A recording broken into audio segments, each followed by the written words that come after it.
What is up, chefs, foodies, and students? Welcome to Everybody Knows. I'm Anders. I'm so glad you're here. Let's get started.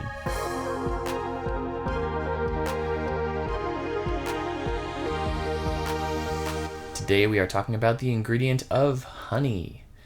This ingredient comes originally from all over the world. It is currently well known in cuisines from all over the world, and different types of honeys will be used in different regions. But if you're investigating origins and cultures, be sure to research the time period as well, since many foods are brought to cultures from elsewhere or evolve over time. When we're looking at this ingredient, we can expect to see a few things in particular. One is that there is no one type of honey. You will see a variety of colors, anywhere from yellow to amber to dark amber to even green in some places. And depending on the available food source for the honeybees, it can affect the food. I have seen stories where there were plentiful amounts of candy nearby, and the color from that candy translated into the honey.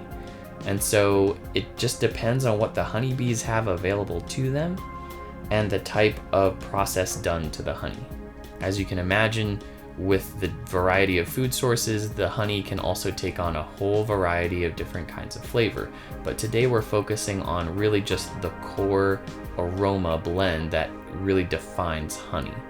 And so today we have a local Colorado barely filtered honey, and it has a very light, sort of yellowy, ambery color.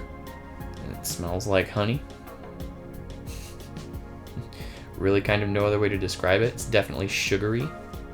It has this very beautiful sort of organic quality that could either be described as something like herbaceous or maybe like floral or something that came from flowering plants.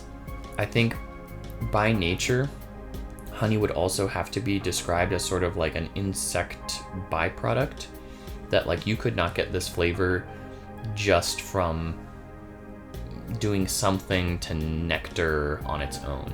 Like it has to go through the process of what bees do to create it in order for it to taste the way that it does and smell the way that it does. However, it doesn't scream like this came from a bug. It much more lends itself to the sort of like herbaceous, flowery plant origins of this type of sugar. Something you might watch out for, and it happens all the time, is that honey doesn't tend to go bad, but it does tend to crystallize. If the temperature changes or the storage method isn't to its liking, it will start to crystallize into a solid or more solid version. And that can be reversed by heating it up, essentially. And so while honey is, I think, the only food on record that does not spoil, the bees have done it again. It can change form in a way that might not be preferable, or that you might want to double check before using a bunch of it in a way that you're like, oh, it's solid.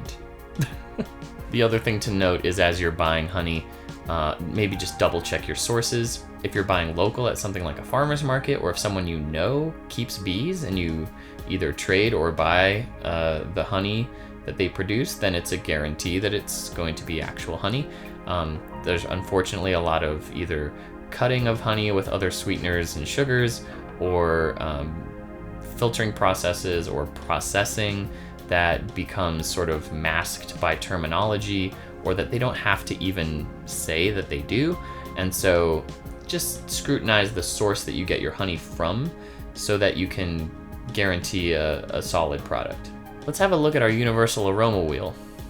So if we look at the wheel, we can see that we have a category of sugary up here, and we can already see honey right up here. And so we'll take a zoom in, and what we see is within sugary, we have a category called herbaceous.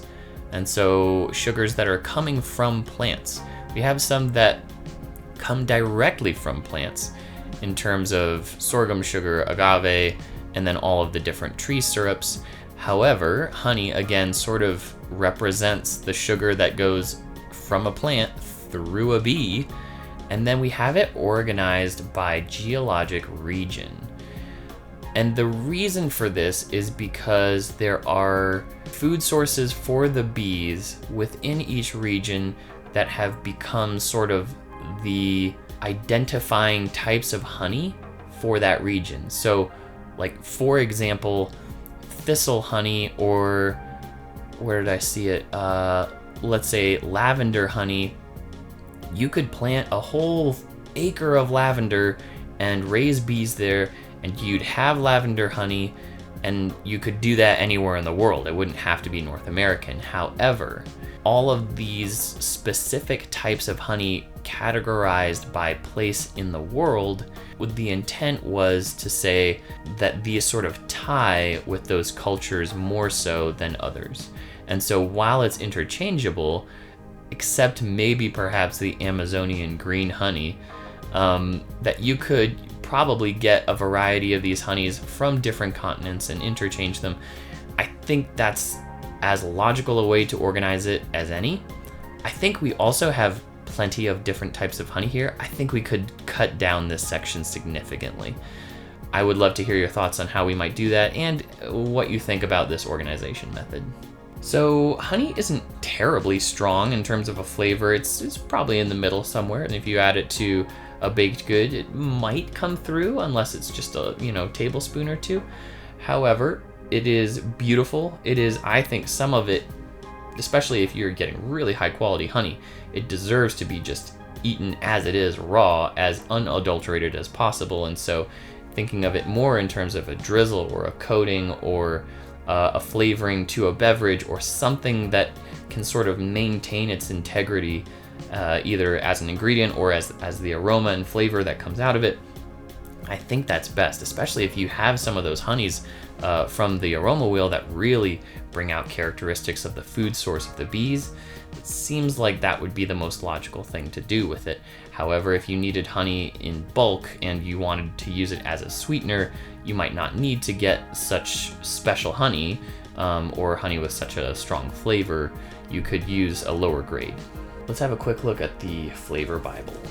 For honey, it recommends pairing with apples, apricots, baked goods, beets, butter, carrots, cheese, chocolate, cinnamon, fennel, figs, coconut, couscous, ginger, grapefruit, hazelnuts, lemon, lime, mascarpone, mustard, nuts, orange, salad dressing, sauces, soy sauce, vanilla, and yogurt. So it's a huge variety. There's a variety of cultural cuisines mentioned here, and I think a lot of it does sort of tend towards the, I guess, like raw version of honey, or like I was mentioning, that like you can pair it in a drizzle or in a salad dressing where it sort of just contributes in its own beautiful way without getting lost. And that about wraps it up. Here's what I want you to do. I want you to think about honey as you're cooking or eating, and as well as the words that we use to describe this ingredient. Have you used honey successfully in a way that you think, yeah, that was so good? What was it? I want to know. Do you like honey? Do you like this aroma? Why or why not? And do you agree or disagree with all of the things that I've shared with you today? Any of the answers to those questions, go ahead and throw them in the comments. I would love to read them. I hope this video made sense and got you thinking about the ingredient of honey. Thanks so much for watching. If you want to help me get an ingredient to feature in a video, please send me an email or a private message. If you would like to join the Food Aroma Nerdery, go ahead and subscribe and you'll see all my latest videos. And if you would like either a paper poster or a digital copy of the Aroma Wheel that I've built, go ahead and look in the description for links. Thanks so much. Bye.